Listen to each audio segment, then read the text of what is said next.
जानकार कहते हैं कि गोबर हो, गौमूत्र हो, इससे आप ऐसा समाधान तैयार कर सकते हैं जो फसल की रक्षा भी करेगा और उर्वरा शक्ति को भी बढ़ाएगा।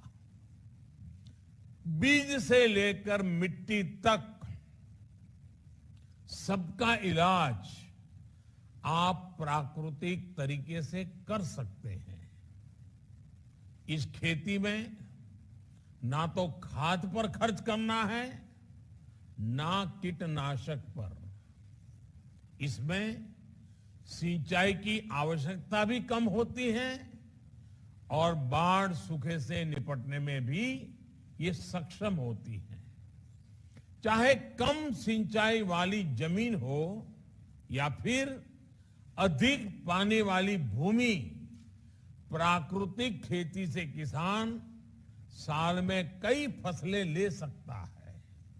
यही नहीं, जो गेहूं, धान, दाल या जो भी खेत से कचरा निकलता है, जो पराली निकलती है, उसका भी इसमें सदुपयोग किया जाता है। यानी कम लागत, ज्यादा मुनाफा। यही तो प्राकृतिक खेती है। साथियों, आज दुनिया जितना आधुनिक हो रही है, उतना ही बैक टू बेसिक की ओर बढ़ रही है। इस बैक टू बेसिक का मतलब क्या है? इसका मतलब है अपनी जड़ों से जुड़ना। इस बात को आप सब किसान साथियों से बेहतर कौन समझता है? हम जितना जड़ों को सींचते हैं, उतना ही पौधे का विकास होता है। भारत तो एक कृषि प्रधान देश है। खेती किसानी के इर्द गिर्द ही हमारा समाज विकसित हुआ है, परंपराएं पोषित हुई है, पर्व त्योहार बने हैं। यहां देश के कोने कोने से किसान साथी जुड़े हैं। आप मुझे बताइए, आपके इलाके का खान पान, रहन सहन, त्योहार, परंपराएं, कुछ भी ऐसा जिस पर हमारी खेती का, फसलों का प्रभाव न हो? कुछ भी नहीं है।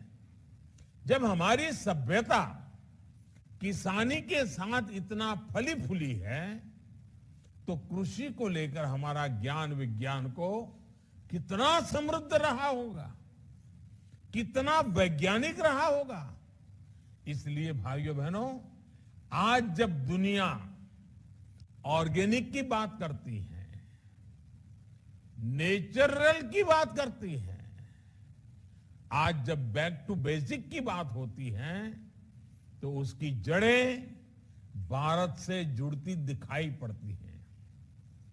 साथियों, यहां पर कृषि से जुड़े कई विद्वान लोग उपस्थित हैं, जिन्होंने इस विषय पर व्यापक शोध किया है।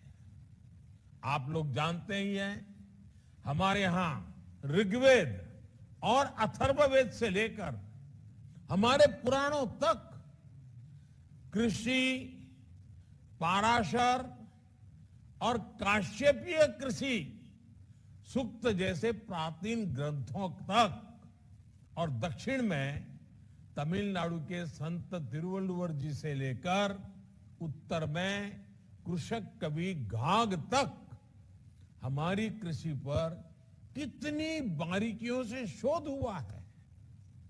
जैसे एक श्लोक है, गोहितः क्षेत्रगामी च कालजो बीज तत्परः, कालज्ञो बीज तत्परः, वितंद्रः सर्वशास्त्राढ्य कृषको न अवसीदति। अर्थात जो गोधन का, पशुधन का हित जानता हो, मौसम समय के बारे में जानता हो,